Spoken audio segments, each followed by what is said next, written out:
Մի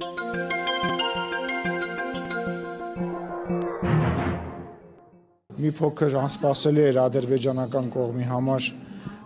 մեր կողմից առաջարկը ստորագրելու եւ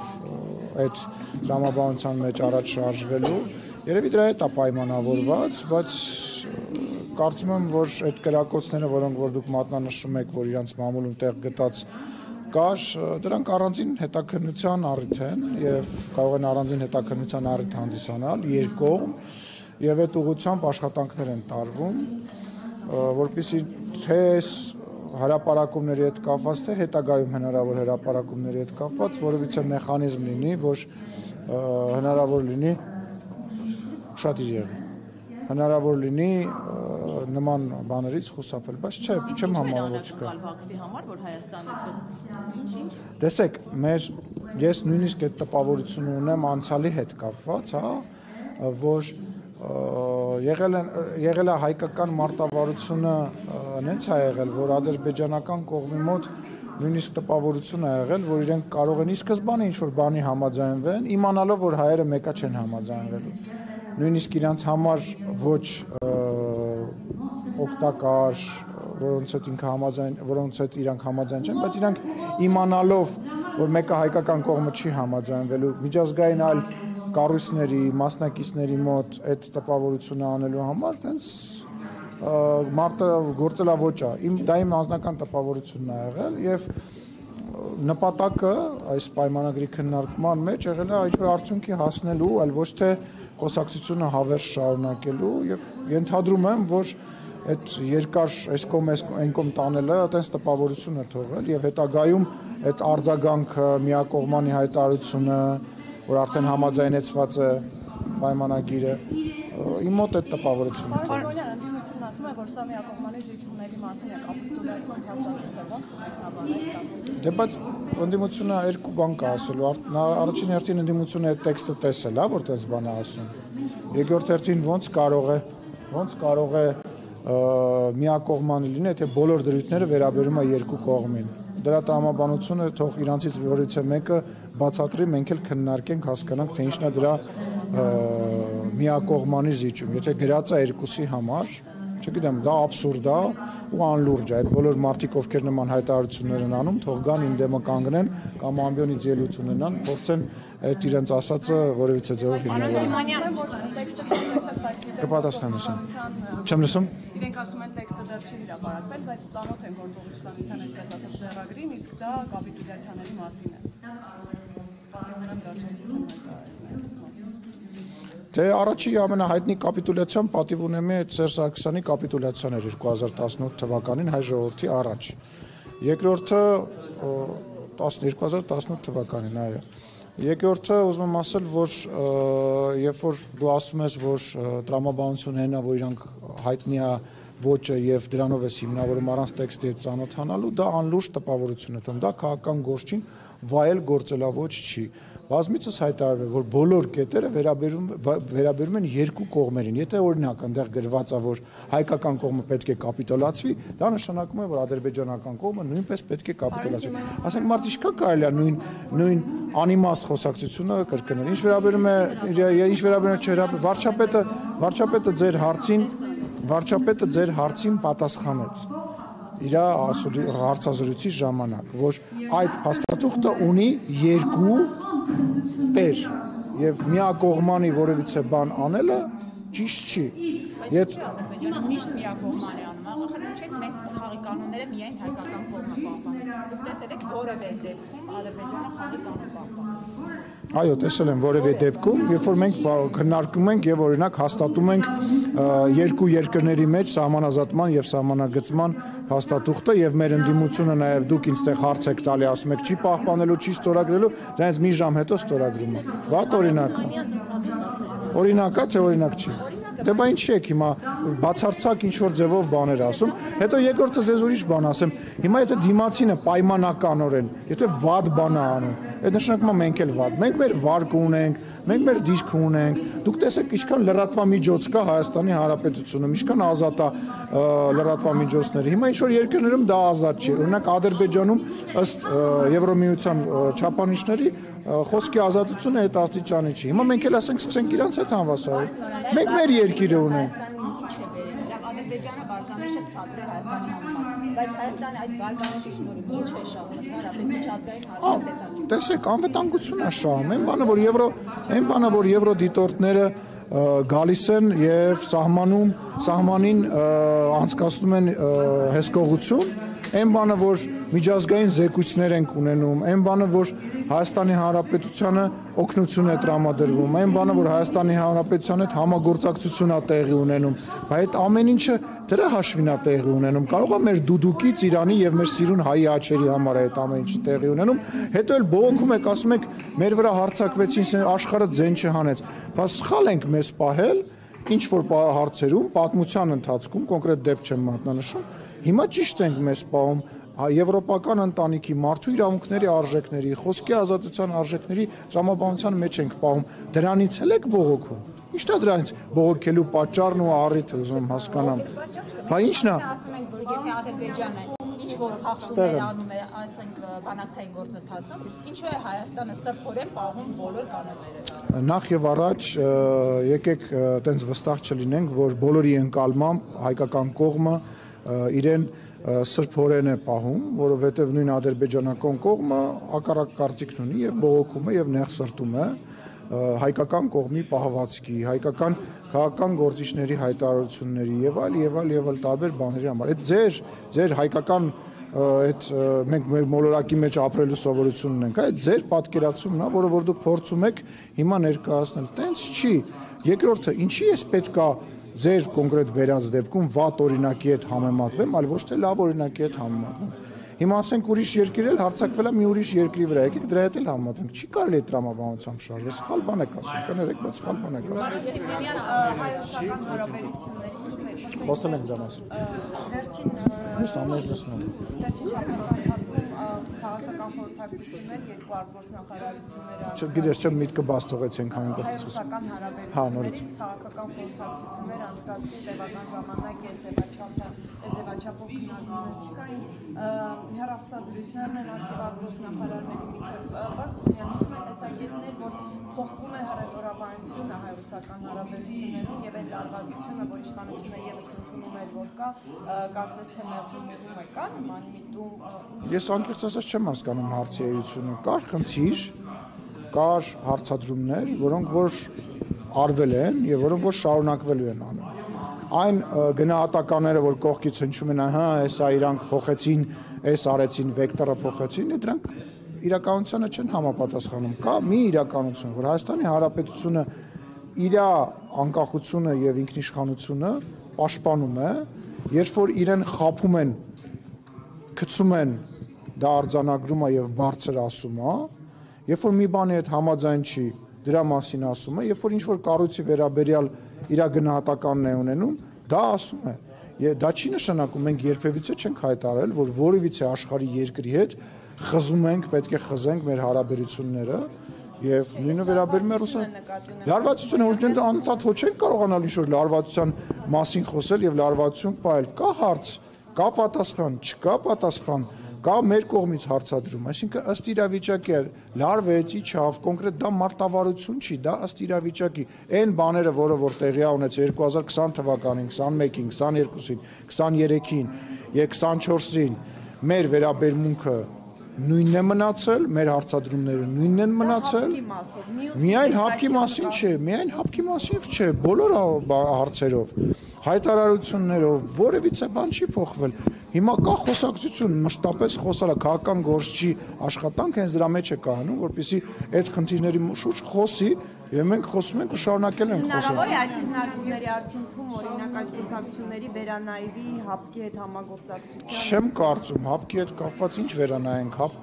հապկը պետք է մի հատ վերանայի, Իրան հասկանա ինքը գոյություն ունի, թե գոյություն չունի եւ հայտարարի, եթե ինքը գոյություն ունի, ապա որտեղ է այդ սահմանը, եթե այդ սահմանը գոյություն ինքը հայտարարում է, ապա ինքը ինչ պետք է անի եւ ինչ չի արել եւ ինչ է արձանագրում։ Պարզվում է մամուլում տեղեկություններ եղան, որ վարչապետից հանձնարարական է եղել ակտիվացնել տարբեր մարմինների միջև Հայաստանի Նման իրականությանը չի համապատասխանում։ Իսկ Մի քիչ էլ ստեղ։ Պարոն Քոչարյանի Շլավա ժողովուրդ օրացերտը միացան։ Շատ ես մենք էլ բոլորով ուրախ ենք ասենք։ Անջալիկ Քոչարյանի հետ կապված ստորագրահավաք ստեղծել լրագրողին վիրավորելու համար, որպեսզի էթիկայի հանձնաժողով ստեղծի, ընդդիմությունը արդեն համաձայնություն տվել է։ Ինչ դիրքորոշում ունեն իշխանությունները այդ կապով, պատրաստվում եք էթիկայի հանձնաժողով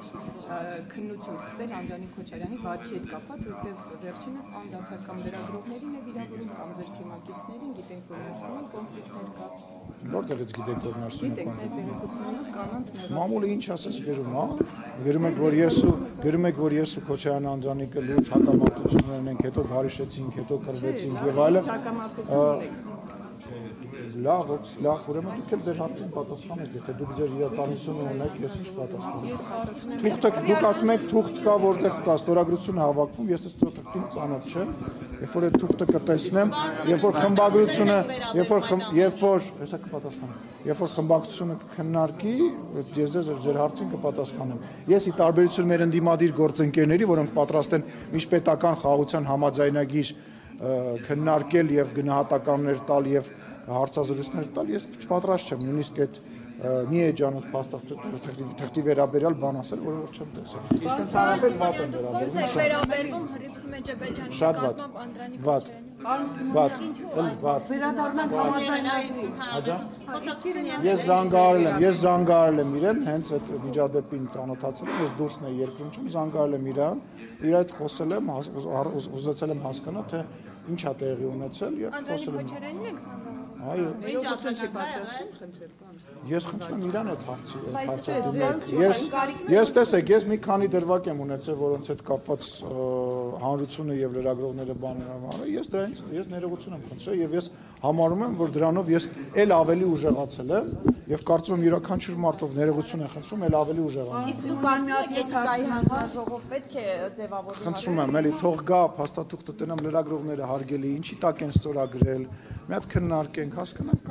կասեմ, էլի հետո տեսեք, դա ազգային ժողովի նախագահի որոշելիքը չի, դա խմբակցությունների, տեսեք, խմբակցությունների ղեկավարներն են որոշում, խմբակցությունն է որոշում, այլ ոչ թե ազգային ժողովի նախագահը։ Պարոն Սիմոնյան, համաձայնագրին վերադառնանք, ասում եք ավարտին են մոտենում բանակցությունները, համաձայնությունները, սակայն աշխարհը քաղաքում համատեքստը կարծես մենք չնկատենք, ասենք իսկական իրադարձությունները Էրիադում Ամերիկայի եւ ռուսների միջև բանակցությունները ավարտվում են առանց մեծ խաղացողների որոշումների, կարող են համաձայնություն կայացնել։ Այդ ուզում եմ աշխարհական համատեքստը նկատի ունենալ, հարմար է մեր բանակցությունների ավարտին, Իսպանիա։ Այո, շատ հարմար է, այս դրա համար էլ մենք բանակցությունները եւ այդ տեքստը պայմանագրի փակել ենք այլևս։ Սպասում մեծ պետությունների ԱՄՆ-ի, Ռուսաստանի որոշումներին աշխարհական։ Այսինքն ինչ աշխում, սպասեմ ինչ, սպասենք որ ինչ լինի, Չէ մի հատ օրինակ բերեք, էլի ձեր հարցի։ Օրինակ սպասում ենք, որ, չգիտեմ, Տրամպը զանգահարի եւ ասի եկեք կնքենք, բա ինչի պետք է սպասենք որոշումները Ուկրաինայի հարցում այդ Լավ, հարգելիս, մենք մեր հարևանի հետ ուզում ենք խաղաղության պայմանագիր կնքենք։ Հիմա ես Էլ-Ռիադի բանակցություններին ինչի սպասեմ ուզում։ կարող ենք ինքնուրույն Ես չգիտեմ, Ադրբեջանը եւ Հայաստանը կարծում եմ այդքան ուժ ունեն, որ ինքնուրույն որոշեն իրենց ճակատագիր։ Եթե ինչ-որ մեկը կուզենա դրան աջակցի, մենք տեսնում ենք, որ 50-ից ավելի հայտարարություններ կան երկրներից, ազգային ժողովներից, արտաքին գործերի նախարարներից, կազմակերպություններից, միություններից, ինչի պրիզ։ Ես ուղղակի որ հարցը տալիս եք, մի տեսական օրինակ բերեք, որտեղ ձեր հարցը հաճախ ուղղակի ուզում եմ հասկանամ ինչ կապ ունի Ուկրաինան Հայաստանի Ադրբեջանի խաղաղության պայմանագրի հետ։ Ոնց օրինակ։ Գլխավոր դատախազն է գալու խորհրդարան եւ պատգամավորի Խերությունից եկելու միջնորդությամբ կա արդեն որոշում ոնց է քվեարկելու եւ ինչու հիմա առաջացավ նման միջնորդության անհրաժեշտությունը։ Ոնց է դա ինչու հիմա պետք է չառաջանար։ Գործի հետ կապված 7 տարվա վաղեմության գործ է Հովիկ Աղազարյանի։ Տեսեք, ես այդ մանրամասնին չգիտեմ։ Հիմա տեսեք, եթե Տան Մարկարյանը օրինակ մասնակցեր ինչ որ ընտրությունների, պետք է ասեիք ահա ընտրությունների է մասնակցում դրա համար հիմա եղավ։ Հիմա որևիցե բան չի կատարվում, ասում եք ինչի եք հիմա բանանում։ ինչ կապ ունի, ուզում հասկանամ այդ բաները, որ ուզում եք կապեք միշտ չի, հա, լինում է որ տենց ինչ որ նպատակ են ունենում, չեմ բացառում պատմության մեջ եղել է որ նման բան եղել է, բայց ինչ եք ուզում կապեք այն բանը, ասենք հարյուրավոր, հազարավոր մարդկանց զանգում են, ասում են, գիտեք ինչ ձեր այդ տուգանքի հետ կապված խնդիր կա։ Հիմա բռնել եք, կապել եք Գյումրվա տեխնացուներից մեկի հետ, որ իշխանությունը տուգանքի միջոցով փորձում է Գյումրվա տեխնացուի վրա ճնշում։ Այսինքն ճնշման էլ ձև չկար, պետք է հենց այդ բանը տեղի ունենա։ Շատ ձևեր ունեք, Տեսեք, մի հատ բան ասեմ, ձեզ մի հատ տենց պատմություն կա, երբ որ վարչապետ Նիկոլ Փաշինյանը գտնվում էր ընդհատակում եւ որոշում կայացվեց, որ վարչապետը պետք է գնա դատախազություն, ես անմիջականորեն մասնակցություն եմ ունեցել այդ գործունեության մեջ եւ մեքենայով տեղափոխել եմ նրան դեպի դատախազություն, են հայտնի տեսանյութը լավ ասեց, բարև ձեզ, ես Նիկոլ Փաշինյան, դրանից ուղիղ 3 օր հետո ես նամակ եմ ստանում դատախազությունից, որ ինձ հրավիրում են դատախազություն։ Ես մտածեցի, որ իրոք դա երևի վերաբերում է նրան, որ արդեն ես տարել եմ դրա հետ կապված, երևի Նիկոլ Փաշինյանի հետ կապված է, պարզվեց իմ մոտ էլի տուգանքի հետ, իմ ՍՊ-ի տուգանքի հետ համընկա, բայց մինչև ես գնացել հասել եմ դատախազություն, ես վստահ եմ եղել, որ դա կապված է 3 օր առաջ Նիկոլ Փաշինյանի դատախազության մոտ հասցնել։ Ուստի եկեք ֆիքսենք, որ միշտ չի, որ դա կապ է ունենում բանի հետ։ Իսկ քվեարկության հետ կապված։ Քվեարկության հետ կապված, երբ որ դատախազը կգա, կներկայացնի, երեք մեր մոտ տենց թեթև քննարկում ա եղել, տենց չաթային մակարդակում, հա, իրար մեջ գրվելով, ով տեսել է, ով ծանոթացել է, խմբակցությունը կքննարկի եւ իր կարծիքը կհասցնի։ Չաթի մեջ։ Չէ, չաթում ինքը չկա։ Ինքը իր միակ չաթ ունի, որտեղ ինքը ուղարկում է եթե Իսկ Գյումրի ընտրություններին իշխանությունը ունի մտահոգություններ, ամեն դեպքում ԿՊԱ-կանների ագրեսիվ հայտարարություններ, հա, ոչ քաղաքական գնահատականները տարբեր տեխնացուների վերաբերյալ խոսում է այն մասին, որ ըստ էության Սարիկ Մինասյանի վարկանիշը ցածր է եւ ԿՓ-ն օգտագործում է հին մաշված սկավառակը, թալանի, պատվալներից դուրս եկողների եւ այլն։ Ես ուզում եմ հասկանամ, ինչ որ մեկի մոտ Գյումրիում կամ Հայաստանի Հանրապետությունում այլ կարծիք կա, որ Գյումրիում Վարդանիկը եւ Մարտունը եւ մնացածը ներկայացնում են նախկին իշխանությունը, ինչ որ մեկի մոտ կասկած կա։ Տենց մարդ կա, որ ասում է մեկը կա, որ ասում է Վարդանիկը դա նոր քաղաքական ուժ է, պրոեվրոպական եւ նոր բարքերի։ Այդ մարդը, այդ տիկին բաձեր հարցին պես պատասխանեցիք կարելի է ես վերջացնեմ իմ պատասխանը, շնորհակալ եմ տիկին։ Կա ինչ որ մեկը, որ մտածում է, որ դրանք տենց նոր առաջադեմ ուժեր են եւ իշխանությունը բարձավ է, բարձ չի ով է, Վարդանիկին ճանաչում եք, ազգային ժողովում եղել է, կա մարդ, որ չի ճանաչում իրան։ Այն մյուսներին ճանաչում եք։ Գյումրեցին, գիտեք ինչ, ես իսկ այդ վարկանիշների հետ կապված ես համարում եմ, որ հիմա մենք վարկանիշներից խոսալու կարիք չունենք, որովհետև ես հավատում եմ գյումրեցու իմաստությանը, ես գիտեմ, որ ինքը բոլորին լավ ճանաչում է, այդ բոլոր ձևերը շատ լավ գիտի եւ կգնա իր ճիշտ որոշումը կկայացնի։ Վարդան Ղուկասյանն ասում է, արեք գնանք գաղութ, ԿՊԱ-կաններին ասում, արեք գնանք գաղութ, տենանք ով լավ տղա դուրս կուկա այնտեղից կարող է։ Դե իրեն եմ։ Դե նախ եւ առաջ ինքը չի հասկացել ինքը որտեղ է հայտնվել։ Ինքը չի հասկացել որտեղ է հայտնվել, իսկ իր տեղը իրոք գաղութում է ինձ թվում, հա։ Որովհետև ես ազգային իշխանությունը ես հասկանում եմ, որ դուք Նյուզեեմից եք, ձեր սեփականատերը տենց բան ունի, բայց մեր իշխանության ժամանակը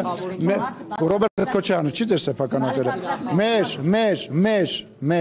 Մեր իշխանությունը չի խառնվում օրենսդրական գործունեության մեջ։ Չեք նկատել այս 7 տարվա մեջ։ Ինչի չկպնեմ։ Ինչի։ Ինչ ապացուցեմ, որ Ռոբերտ Քոչարյանի ժամանակահատվածում քաղբանտարկյալներ են եղել, բացեք, ինքը չի ձեր սեփականատերը։ Ինքը չի հարցնում եմ, ասեք, ես հերքեք, եթե ասեք, որ պարզվի, որ խիդազր Ռոբերտ Քոչարյանը, որ սեփականություն է ունենում, դա զրպարտություն է, զրպարտությունը հանգստացեք լավ, հասկացավ, բան ասեցի սեփական, մի հարցակվեք վրա, ստորագրահավաք կհավաքեմ ձեր դեմ, գոռում եք իմ վրա, մի ինձ բուլինգի ենթարկեք։ Դուք Գրիփսիմե Ջեբեջյանը չեք մի։ Եվ Խիմենա Գրիփսիմե Ջեբեջյանին է պետք է կարելի ենթարկել բուլինգի։ Մի արեք, մի գոռա։ Ես քաղաքական գործ ներողություն, հանգիստ։ Հանգիստ, այսինքն ասել, որ սեփականատեր Ռոբերտ Քոչարյանը մի րոպե։ Ինչու՞ դες վրթովվեցիք։ Ասեք որ դες չի։ Հանգստացեք, հանգիստ։ Սպասեք։ Ով ասեց։ Տենց ասեցի, հա, չէ, տենց չասեցի, դուք սխալ լսեցիք։ Ասեց դուք Գրիփսիմե Ջեբեջյանը չեք, որ ձեզ բուլինգի ենթարկեք։ Ասեցի միայն Գրիփսիմե Ջեբեջյանին է հնարավոր ենթարկել բուլինգի։ Հանգստացեք, տենց չեմ ասել։ Դա նկատի չէ։ Ասեց դուք Գրիփսիմե եք, ասի մենակ Գրիփսիմեին վերաբերյալ չի դա, հա, ես դա եմ ասել, մի անհանգստացեք։ Այլ հարց ունեք։ Մի րոպե սպասեք։ Արդեն 1.5 տարի է Հայաստանը վավերացրել է Հռոմի ստատուտը, բայց ու այդ քննարկումների ժամանակ անդրադառնում էր, որ պետք է միջազգային քրեական դատարան հայց ներկայացնել, պատժել հանցագործներին։ Ինչն է պատճառը, որ մինչև այսօր 1.5 տարի է որևէ գործ չունենք միջազգային։ Ես ներողություն եմ խնդրում, հասցեատերը ես չեմ, ես միջազգային դատարաններ հայցեր ներկայացնելով չեմ զբաղվում, ամեն դեպքում նաև որպես իշխանության ներկայացուցիչ այդ հայցերը իմ քննարկման առարկա երբևիցե չեն հանդիսացել եւ չեն հանդիսանում, որտեվ ես նեղ մասնագիտական իմ ազգային ժողովի օրենսդրական գործունեության մեջ եմ պարբանված։ Այդ օրենքը եթե մենք այդ բանը եթե չվավերացնեինք, մենք լրիվ ուրիշ իրականության մեջ էինք ապրելու։ Օրինակ կարող էր Հայաստանի Հանրապետության տարածք շատ տեղերում ներխուժած հակառակորդ ունենային, կարող էր Հայաստանի Հանրապետությունը իր ինքնիշխանության աստիճանը այսքան չլիներ։ Դուք քննադատում եք պատասխանատուներին, որոնք չեն։ Ես բոլորի հարցերին պատասխանել եմ։ Չէ, ես ոչ մեկին չեմ քննադատում։ Եթե ես քննադատելու լինեմ, ես տեսախցիկների առաջ բոլորին կքննադատեմ։ Այլ հարցեր ունեք։ Հնարավոր է, շնորհակալ, մի գնացեք։ Գյումրու ընտրություններին Վարդան Ղուկասյանը երեք հարցազրույց է տվել եւ կներեք իր բառն եմ ասում ԿՊԱ-ականներին անվանել անդաստի արագ եւ նաեւ նշել, որ իրեն Վարդանիկով են դիմում նաեւ այդ համար եւ նաեւ Ռուբեն Մխիթարյանը անվանել է թուրք բոլոր նրանց, ովքեր չէ, բայց Ռուբեն Մխիթարյանը տենց Ես անկեղծ ասած հիմա ամեն մեկի ասածը այդ իրանց ասացվածները պետքա մեկնաբանեմ, չգիտեմ դա ճիշտ է թե ճիշտ չի, որովհետեւ նախ ինքն է իրան Վարդանիկ անվանում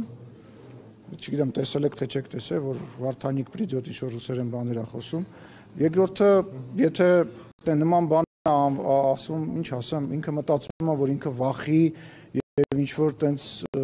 գողական բաներով պետքա գյումրեցու սիրտը գրավի։ Ես ասում եմ, ես հավատում եմ գյումրեցուն։ Ես վստահ եմ, որ գյումրեցին ճիշտ որոշում է կայացնել։ Չգիտեմ, ես որ նայում եմ, ես ճիշտ ԿՊ-ին է ընտրելու։ Ես չգիտեմ, բայց համենայն դեպս հին բաների վերադարձ չի լինելու։ Այն ժամանակներին, երբ որ օրինակ Քոչարյանի իշխանության ժամանակ, Սերժ Սարգսյանի իշխանության ժամանակ, երբ որ քաղբանտարկյալներ կային, երբ որ չկային ազատ մամուլ, չկար ազատ մամուլ,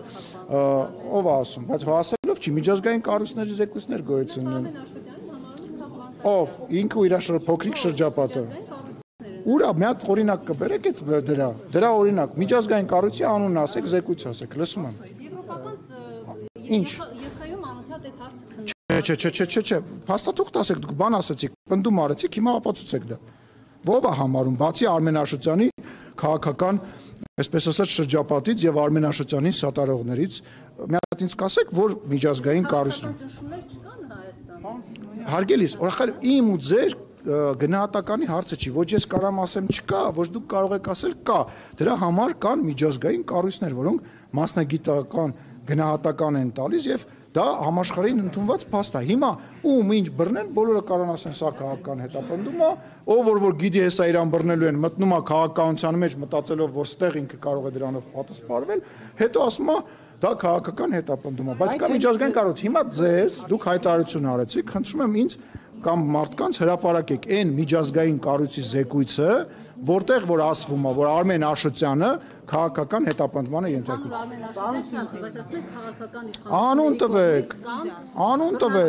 Անուն տվեք, կոնկրետ օրինակ բերեք, բռնաճնշում, ասում եմ անուն տվեք, կոռուպցիա, որ ինչի մասին է խոսքը, անուն տվեք, անուն, ասեք Պետրոս Պետրոսյանը հայտարարվել է այս ինչ կազմակերպության կողմից որ բան, ես դա մեկնաբան եմ, բայց դուք ձեզ շրջապատում ձեզ թվում է որ դուք տենց համարում եք որ այդ տենց է, ուրեմն ամբողջ հանրությունը ու իրականությունը տենց չի, ոչ ձեր պարագայում է տենց, ոչ մեր պարագայում է տենց։ Հենց այս իշխանությանը պետք է միջազգային կառույցների ասած չասածներին ուշադրություն եք դարձնում, հենց պետք չէ ասում եք օրինակ երբ որ Freedom House-ը արձանագրեց որ Հայաստանի ժողովրդավարության հետընթաց կա ԿՊ խմբակցությունից հայտարարեցին Freedom House-ները չէ որ պետք է որոշեն Հայաստանի Ես կարծում եմ որ այդ քաղաքական հայտարարության հետևից դուք պետք է գնաք բարձրաստիճան պաշտոնյաների մոտ եւ պետք է գնաք կոնկրետ կառույցների դիրքորոշման հետևից, որովհետև այն բոլոր միջազգային զեկույցները, որոնց շնորհիվ մենք կարողանում ենք Եվրոմիության հետ խոսել, առևտուր անել եւ այդ ամեն ինչը առաջ տանել, Հայաստանի այսօրվա իշխանության կարևոր նպատակներից մեկն է եւ մեր հաղթանակներից մեկն է։ Եվ մամուլի ազատությունը դրա վառ օրինակ։ Պարոն Սիմոնյան, ես ուզում եմ մի հարցումի հետ կապված մեկնարկին հարցական հարաբերությունների։ Եթե օրինակ այնպես ստացվի, որ Գյումրիում մեծամասնության ձայները որևէ ուժ չստանա, օրինակ Վարդան Ղուկասյանի հետ հնարավոր համագործակցություն կարող է լինել իշխանություն կազմելու համար։ Մենք տենց բան չենք քննարկել եւ ես չեմ կարծում, որ Վարդան Ղուկասյանի հետ հնարավոր է իմ անձնական կարծիքը, որ չէ, հիմա պայմանական, հա Չնայած ես դրան չեմ հավատում, բայց եթե կրվենք, ինչն է խնդիրը։ Չէ, խնդիրը այդ չէ, խնդիրը նկատեմ համագործակցությունը, կոալիցիա կազմել, որ իշխանություն ձևավորվի Գյումրիում։ Դե ես 5 րոպե առաջ ասեցի, որ իմ կարծիքով իր տեղը հենց իր բերած օրինակ Բանտում է։ Հիմա որ քննարկում լինի, ես այդ նույն բանը կրկնելու եմ եւ կարծում եմ իմ գործընկերները կլսեն իմ ասածը եւ իրանք էլ կկիսեն իմ կարծիքը։ Չենք այդպես բան չենք քննարկել։ Եվ պարոն Սիմոնյան, կրկին հայ-ռուսական հարաբերություններին, բայց ապաշրջափակման թեմայով Հայաստանն ու Ադրբեջանը դեռ համաձայնություն ամեն դեպքում առաջարկները, որ ուղարկվել են, պատասխան չկա, համաձայնություն չունեն։ Պրոցեսը շարունակվում է, բոլոր տրեկերով քննարկումը շարունակվում է։ Հնարավոր է քննարկման արդյունավետության կամ այլ հանգամանքներից ելնելով վերադառնալ օրինակ այն եռակողմ ձևաչափին, որ գործում էր ապաշրջափակման հարցով ռուսական միջնորդությամբ։ Դες բան չի քննարկվում։ Այս բան մենք չենք քննարկում, չենք խոսած այդ։ Չգիտեմ, որտեղից եք այդ։ Ես անընդհատ այդ ռուսական ստվերը տեսնելու թե դրական, թե բացասական առումով դադարեցրեք։ Փակեք այդ թեման։ Ասարիբ Սիմոյան։ Սիմոնյան, ձեզ ասում եմ, որ դուք բոլոր ոլորտներում ձեր իշխանությունը ձախողել եք, մի ոլորտ չկա, որտեղ դուք աներկվա հաջողություններ արձանագրացել եք, հիմա կարող եք վերհիշել, թե որ ոլորտներում ունեցել եք հաջողություն այս 7 տարիների ընթացքում։ Բազմաթիվ ազատությունների, իրավունքների տարբեր անվտանգային իդեպ, այո, լուրջ եմ ասում, ինչի։ Դուք չէիք, որ պատերազմից անմիջապես հետո ասում էիք, որ նոր պատերազմա լինելու, որ հեսա հարձակվելու են Հայաստանը վերացնեն, որ նույն բանակցողը չի կարող բանակցել։ Դուք չէիք ասում, որ նույն բանակցողը իր հարցը,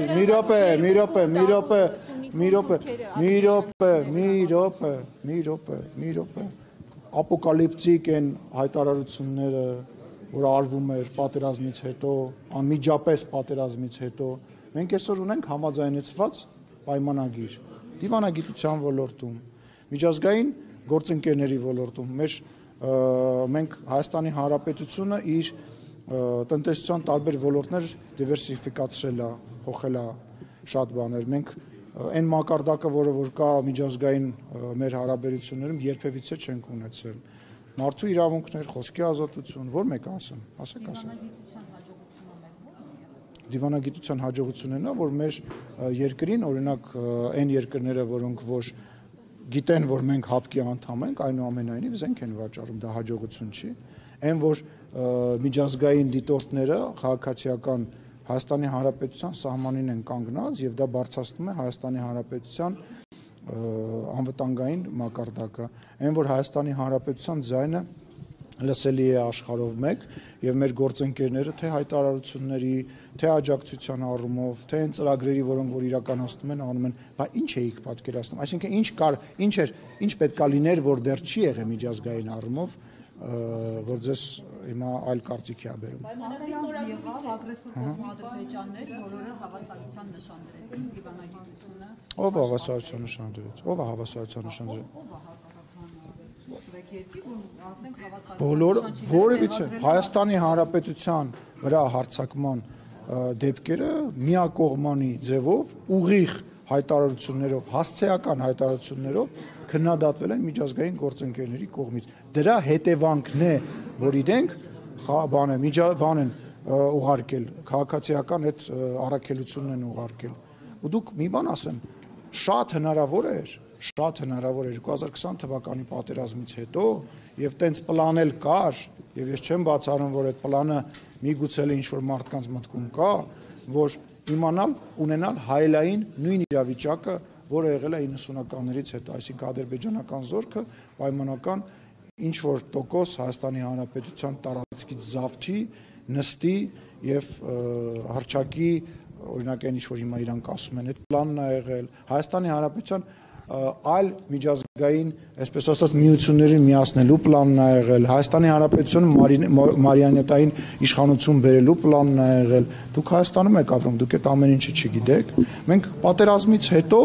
պատերազմից հետո մաքսիմալ ամեն ինչ արել ենք, ու ես համարում եմ, որ հենց միջազգայինն եք ասում։ Ամենահաջողված ոլորտը մեր մոտ միջազգայինն է։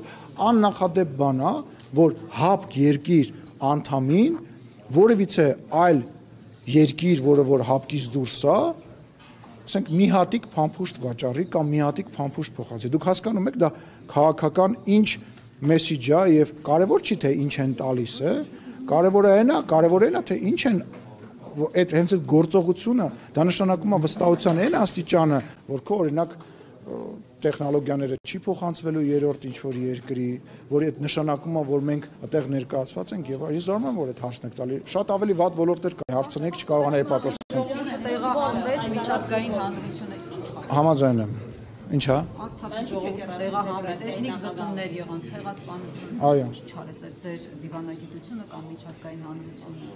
Այդքան գերիներ ունենք, ինչ է անում։ Նախ հետևից գամ, հա, գերիների մասով։ Այդ գերիների ամենամեծ մասը, եթե չեմ սխալվում, վերադարձավ Բլինկենի եւ Վրաստանի միջնորդությամբ, հիշում եք այդ իրադարձությունը։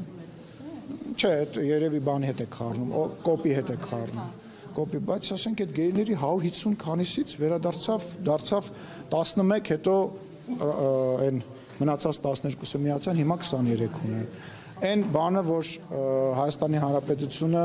ունի այդ դիտորդներին, շատ բաներ կա, արի դադարեցնենք այս խոսակցությունը, որտեղ հանուն բաներն եմ ասելու, բայց դու հակապաստակ չես կարողանում բերես, ինչ է պետք է լիներ եւ չեղավ։ Նույն միջազգային հանրությունը երբ է ստիպել, որ ադրբեջանցիները դուրս գան Հայաստանի սուվերեն տարածքից։ Ախր դուք տենց ասում եմ, ապրում ենք մենք բոլորս, մի հատ ինչ-որ մոլորակում, որտեղ բնակվում են հայերը ու միայն հայերը։ Այդտենց բան չի լինում, դու պետք է անես, այն ինչ-որ մենք անում ենք, սահմանազատման, սահմանագծման պրոցեսը, դրա ուղղությամբ ամենակարճ ճանապարհն է, խաղաղության պայմանագրի ճանապարհը, դա ամենակարճ ճանապարհն է։ Այսինքն ինչ պետք է անեին, ուզում եմ հասկանամ, ինչ օրինակ կա դրա, որ մտածում եք, որ այստեղ կիրառելի է եւ չի կիրառվել, եւ ինչ ակնկալիք կա, որ դուք ուզում եք, որ լինի, օրինակ, չգիտեմ,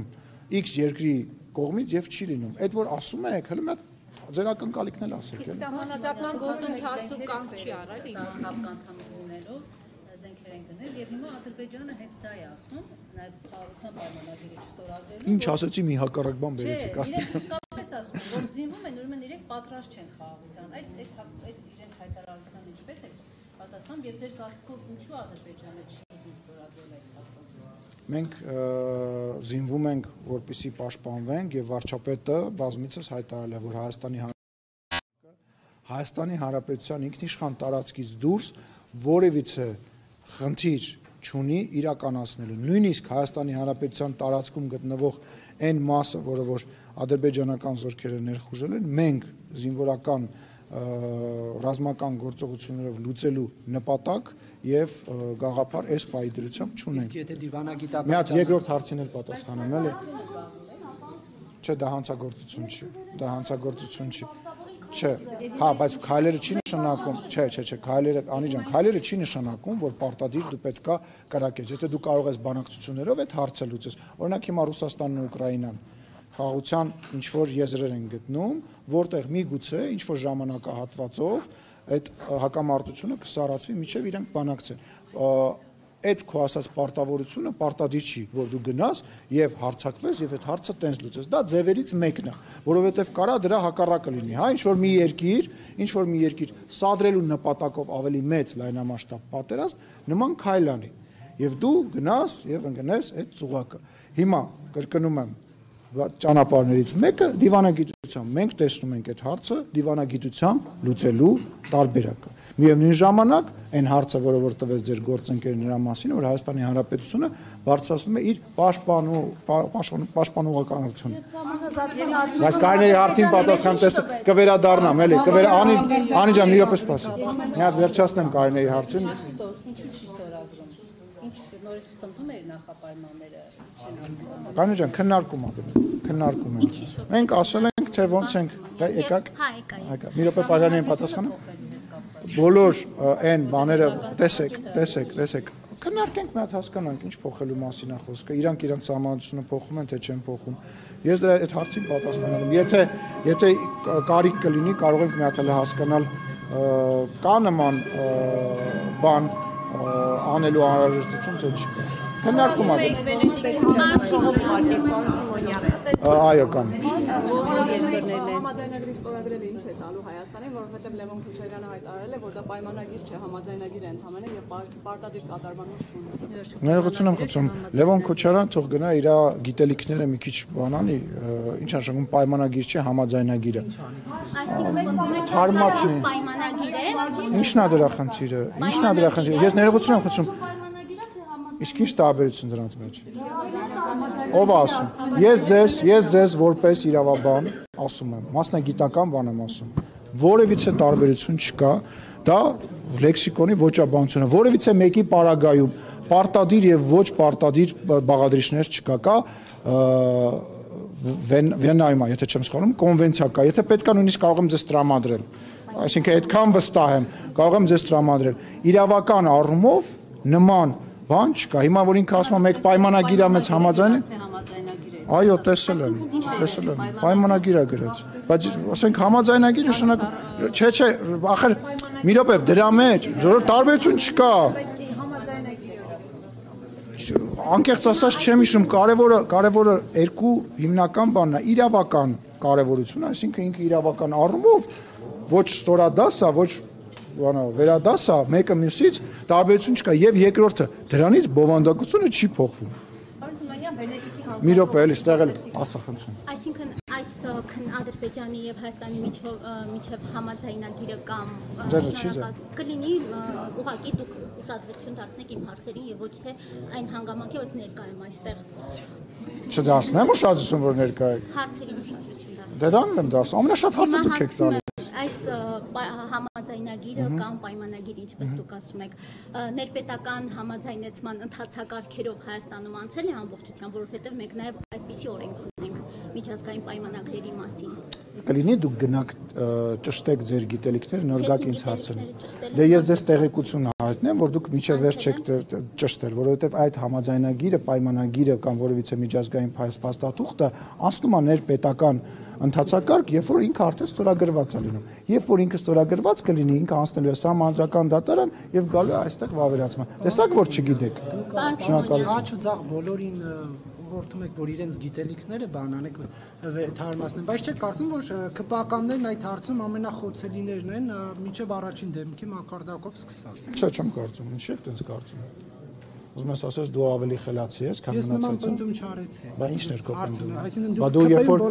երբ որ ես նման տիպ արտահայտություն չեմ արել, բոլորն էլ սխալական են եւ բոլորն էլ ինչ որ ձևով մշտապես իրենց գիտելիքները թարմացնելու կարիք ունեն, բայց